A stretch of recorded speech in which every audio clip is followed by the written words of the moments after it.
quick check on the Philippine markets. The Philippine Stock Exchange opens Monday higher by 0.1% at 6,418. PSEI gain on Friday by nearly 0.9%.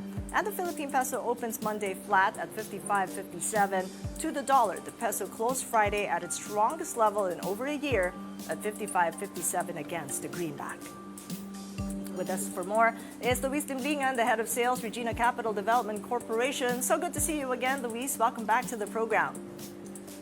Hi, Kathy. Thank you for having me and happy Monday. Happy Monday. So what do you make of the negotiations? Didn't really get any certainty there on whether tariffs went to zero, but what do you make of it?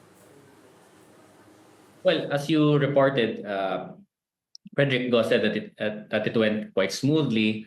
Of course, I think at the very least we want the tariffs back to where they were, but I would like to think that both the U.S. and the Philippines are exploring ways to even bring it down to, as close to zero as possible. I think that was what the U.S. intentionally wanted, and that's why they invoked these surprise tariffs last month. No? Well, what do you make of the market reaction? Do you think the markets are reacting because of the decisions? I think it's still a bit premature. Right now, I think it's not focused on what happened over the weekend in Washington with the negotiations between Jameson Greer and the Philippine delegation. No, but I think it more has to do with the U.S. Pausing and trying to negotiate with other countries, especially China, where I think they impose a huge tariff of over 100%, and of course, China being the global manufacturing country of the whole world, no.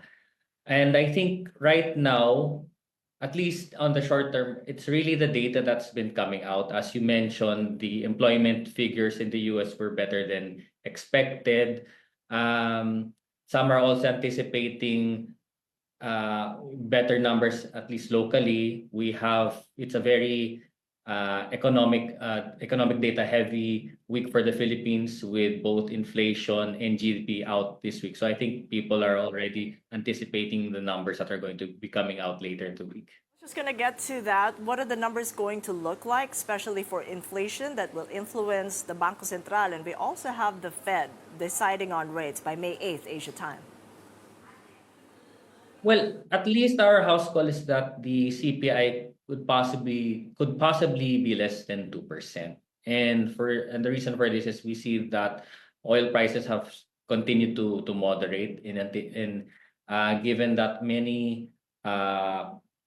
many economists were forecasting that there could be a recession in the US. Second, we have also noted that the rice prices have also continued to weaken further. So we think that at least for April, we can see that the inflation is going to be benign, which gives the BSP some leeway to maneuver rates. I think also, lastly, what works in the favor of the BSP is that the peso has been appreciating, and I think it's already trading at close to 55.50. So at least this can make the case for the BSP to actually make another rate cut in the next meeting. But I think also a lot depends on how the Fed is going to pivot when they release their decision and their outlook for the rest of the year.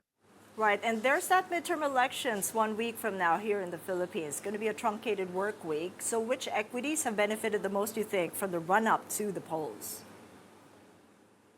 Well, the obvious beneficiaries, they would like to say, is going to be the consumer space, because there's going to be a lot of spending when the candidates go around.